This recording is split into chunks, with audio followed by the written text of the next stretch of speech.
The Samsung Galaxy S24 is a great choice for Android fans with exceptional battery life, top-notch performance, and a sleek design that can stand up to some abuse. It's got almost enough features to be called Ultra, instead packed into a smaller phone that's easy to pocket and use one-handed. It has all the new Galaxy AI and Google Circle to search features, as well as Samsung's aging and overcomplicated software. The cameras aren't as great as some competitors in this range, but it has more zoom than the iPhone 15, and Samsung gives you plenty of cool shooting modes to make your pics look great. With a promising of 7 years of Android updates, this could be the best affordable Galaxy S phone Samsung has offered in quite a while. If you think the Galaxy S24 is basic compared to the mighty Galaxy S24 Ultra, think again. The smaller Galaxy S24 is a super-powered marvel with all the processing power of Samsung's best phone, packed into a much smaller design that is easier to fit into a fashionable pocket. What can you do with this much power in such a small phone? You can use the new AI tools from Samsung and Google, including the cool Circle to Search that easily answers the question, "Hey, what's that?" Whether you are looking at a web page, a YouTube video, or even a photo you just took. You also get the Samsung Galaxy AI translation that work like magic, changing your words into a foreign tongue and letting you understand somebody across the language barrier. You can also play games, obviously, and the Galaxy S24 is a gaming powerhouse made better by its take-anywhere size. This phone easily beats the iPhone 15 in inside-by-inside gaming tests, and it approaches pro power in terms of processing and productivity. It can even run Samsung DeX, the desktop environment that makes your phone work like a real computer when you plug in a keyboard, monitor, and mouse. While Apple screams on the CPU in its iPhone 15 and 15 Plus, giving those phones last year's processor, Samsung endows every Galaxy S24 phones with the same Qualcomm Snapdragon 8 Gen 3 chipset, at least in the US. Elsewhere, this phone and the Galaxy S24 Plus might use the Samsung Semiconductor Exynos 2400 chipset, and we'll be testing that model shortly, but we expect performance will be similar no matter where you buy the S24 and S24 Plus. The result is a phone that not only runs fast but also runs a long time, as we have seen great battery performance from phones with the latest Snapdragon on board. In battery life, the Galaxy S24 easily beats competitors at this size and price, lasting hours longer than the iPhone 15 or Pixel 8. The Galaxy S24 has a display that can crank out terrific brightness, though it isn't brightest or the sharpest display you will find. I had no complaints, even though I need to wear my reading glasses to read fine print at the highest resolution setting on the Galaxy S24. The display looks brilliant no matter how bright or dim it was set. For cameras, the Galaxy S24 can't compete with the Galaxy S24 Ultra, a phone that costs $500 more in the US, but it has the specs and features to take on the latest Pixel, and iPhone 15 fans should be jealous of the real 3x zoom lens that the Galaxy offers.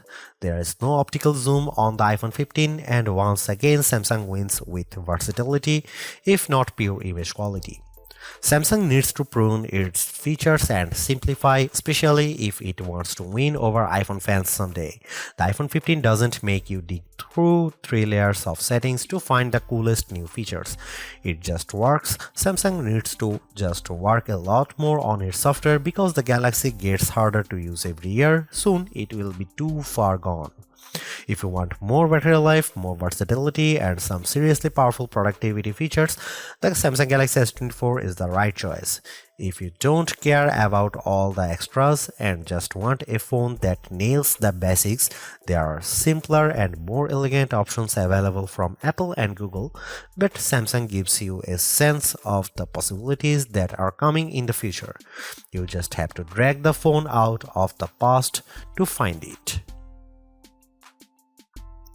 The Galaxy S24 is priced as expected and it's a bit less expensive in the UK than last year's phone. You still get the same 128GB of storage except in Australia where Samsung starts this phone at 256GB and offers a higher capacity 512GB model. The extra storage is worth buying since the cameras on the S24 are good enough that you could fill it up with photos and videos. Samsung always seems to have deals available for Galaxy S phones, whether that's doubling the storage for free or offering a bonus on your trade. In the US, Samsung will give you at least $100 for any phone you trade, which effectively knocks the price to $699 for almost everybody. At that price, the Galaxy S24 is a bit cheaper than the Apple's iPhone 15 and closer to the Google Pixel 8 or OnePlus 12 with a similar trade offer. Unless you are a serious camera hound or you want a much bigger display, there is no reason to spring for the Galaxy S24 Ultra instead. It's a massive price jump that doesn't equate to a big performance boost. Sure, the Ultra is a bigger phone with a bigger battery inside, so it lasts a bit longer, but otherwise performance is very similar when you are playing games or running intense apps like Adobe Lightroom or photo editing. The Galaxy S24 is a great value compared to the competition at this price. It's far more powerful than the Google Pixel 8 and though both phones come with a promise of 7 years of Android updates, it's easier to envision the Galaxy S24 lasting until 2031, while I can't imagine a Pixel 8 that's capable of anything in 7 years. Compared to the iPhone 15, you certainly get a lot more with the Galaxy S24, including a real zoom lens and a much bigger battery, but the experience is entirely different. Apple phones work best when you know more people with Apple phones, so if all of your friends are on iPhone, it may be worth getting a phone with iOS 17 so you can name drop and blue bubble all you like. Apple phones also tend to hold their value better than Android phones, so that gap is closing every year. The Galaxy S24 may be the base model of the family, but it's no slouch in the terms of specs. It has the same Snapdragon 8 Gen 3 processor that makes the Galaxy S24 Ultra blazing fast, and it has more camera option and a bigger battery than a comparable iPhone 15. The display is also better than other phone size. It's brighter than even the Pixel 8 with better color accuracy as well. The Samsung pendulum sways back and forth between copying Apple and striking out on its own. This year, the Galaxy S24 is much closer to the iPhone 15 design than it has been in many years, while the S24 Ultra looks just a bit more unique. It's the curve at the corners of the display that really bring home the similarity. The Galaxy S24, like an iPhone, is well-rounded at the corners, while the S24 Ultra is all right angles. This is not a terrible thing, it just isn't very unique. At least Samsung has some nice colors this year. My review unit came in the cobalt violet color, which is very pretty but a little sad, like the stormy purple Apple once used on its iPhone. More vibrant are the sandstone orange and amber yellow options. I wish they were a bit more saturated and prime, but they do look natural with a nice matte finish and texture to the back glass. The glass is unfortunately Gorilla Glass Victus 2, which was the best of the best last year, but now we have seen Gorilla Armor on the Galaxy S24 Ultra and it's hard to settle for less. My Galaxy S24 review unit already has a scratch on the back glass and I don't have a case for this phone yet. Gorilla Armor is more scratch resistant and Samsung has done a great job reducing reflections and glare, but only on the Ultra model. Samsung still does a great job keeping its phones thin and light. This is no Ultra, and if you want a phone you can use with one hand, the Galaxy S24 is a great option. It's thinner than the iPhone or Google Pixel, and it's also the lightest of the bunch. Usually, a lighter phone means less battery inside, but the Galaxy S24 beats all competitors for battery life, so it's not a concern. Samsung is a perennial favorite when it comes to smartphone displays, and the Galaxy S24 is no disappointment, but it also isn't the clear winner in any aspect. I enjoyed reading web pages, playing games, and editing photos on the smaller screen, and even small text was legible and sharp. The screen was also plenty bright, even in outdoor sunlight, taking photos with the camera. Samsung is not giving us the sharpest display with the Galaxy S24, and it's odd for the company to fall behind a bit. The Google Pixel 8 and iPhone 15 both have a higher pixel density, making them technically sharper, though you might not notice the difference. The Galaxy S24 can get brighter than both of those phones, but OnePlus is pulling some 4500 nit magic out of its hat with the similarly priced OnePlus 12, so Samsung isn't the resounding brightness winner. Overall, I had no complaints about the display unless I'm truly nitpicking. In our official lab tests, the Galaxy S24 had a wider color gamut than any competitor. Samsung is still sticky about Dolby Vision HDR support, which is what Netflix favors, but HDR10 Plus content look great, and you can find that on every other major streamer. While I like carrying a smaller phone, the 6-inch display on the Galaxy S24 isn't quite big enough to hold all of Samsung's features. The H panel is turned on by default, and it takes up so much room on the side of the phone that it was easy to swipe it open accidentally when I just wanted to use a back swipe gesture. The quick panel also became more complex, and this makes it harder to read and use on the smaller Galaxy S24 display than it was on larger Samsung screens. Overall, more software simplicity would help show off that screen instead of bogging it down with icons and menu clutter.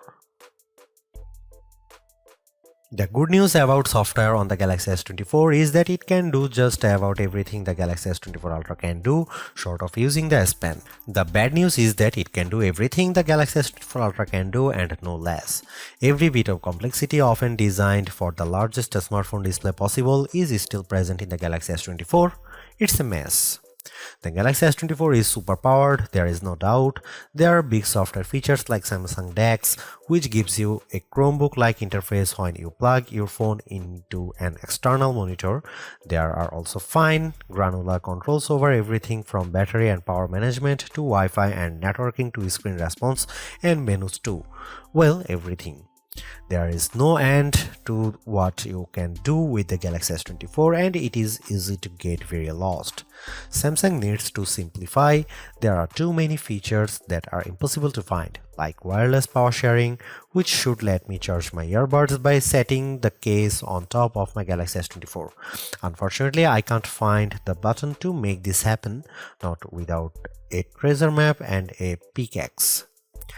The software problems are starting to feel like laziness. In setting up my Galaxy S24, I was excited when my older Samsung phone found the new S24 quickly and offered to transfer all of my stuff. This process quickly failed without warning, and I had to repeat it. After it failed the second time, I was asked on another screen to use Samsung Smart Switch, which somehow worked. Why not just start there?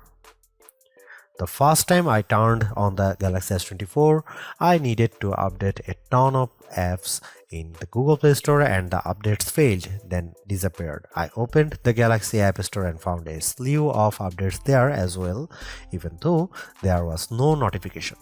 My Galaxy was suddenly downloading strange Samsung software, including a blockchain manager. I don't use anything blockchain at all. Then there are all the apps. There are too many apps from Samsung, too many apps from Google, and somehow even Microsoft gets its own folder.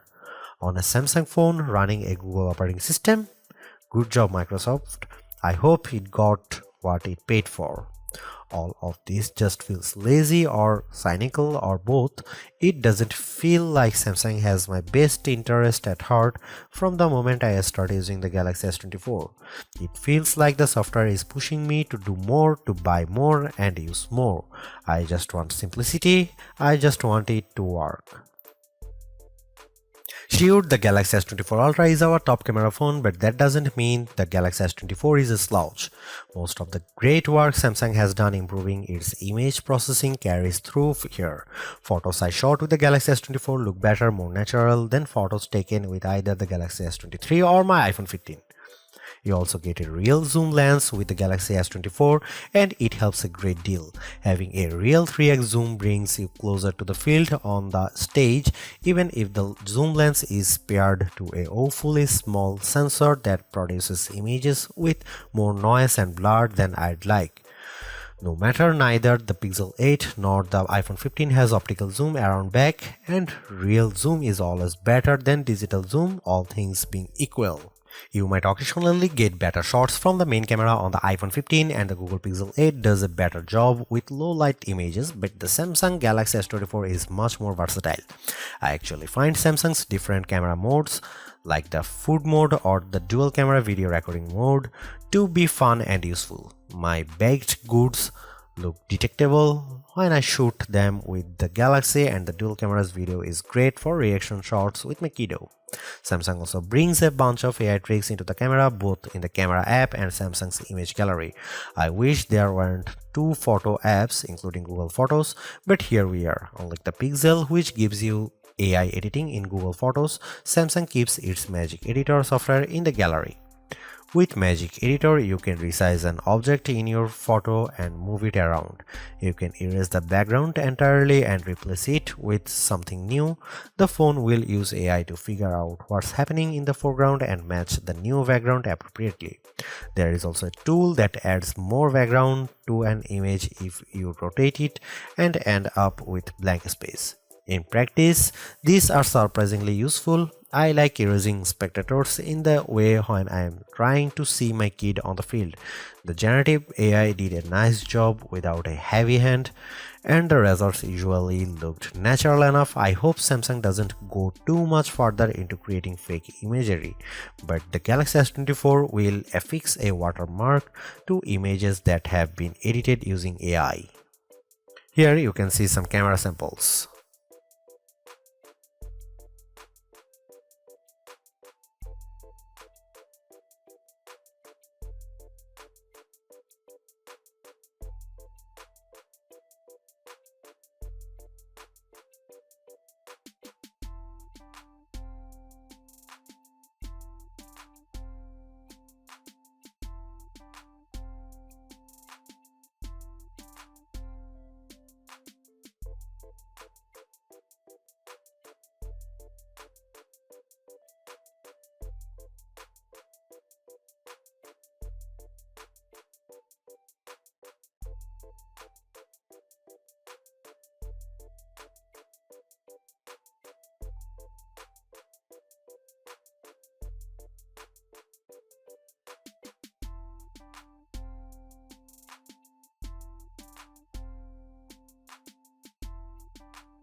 Even though the Galaxy S24 is the baby of the S24 lineup, it is still packed with power. If the larger sizes of the S24 Plus and S24 Ultra don't appeal to you, but you don't want to miss out on the latest and greatest that Samsung has to offer, then the S24 is still a good buy. Galaxy AI is one of the big selling points of the entire lineup, and though I wouldn't quite say it's the reason to upgrade, some of the AI features do come in handy. I am mostly referring to Circle to Search and the generative photo editing tools, but the live translate and interpreter features will also be handy in a specific situation. And while the camera hardware hasn't changed, the software behind the image processing has definitely been fine-tuned. It's better now, in my opinion, with less burned into your retinas, vividness, and more realistic hues. There is also a lot to like about the new Snapdragon 8 Gen 3 for Galaxy chip, especially power efficiency. Even though the S24 only has a 4000 mAh cell, it has great battery life, all things considered. Plus, the performance with Android 14 and One UI 6.1 is fast, snappy, and responsive enough for pretty much anything you throw at it. If you are due for an upgrade this year, the Galaxy S24 is a good phone on your shopping list. It's not a must-have upgrade if you already have a Galaxy S23, but if you are upgrading from an older model, there is a lot to like here. Thanks for watching, see you in the next one.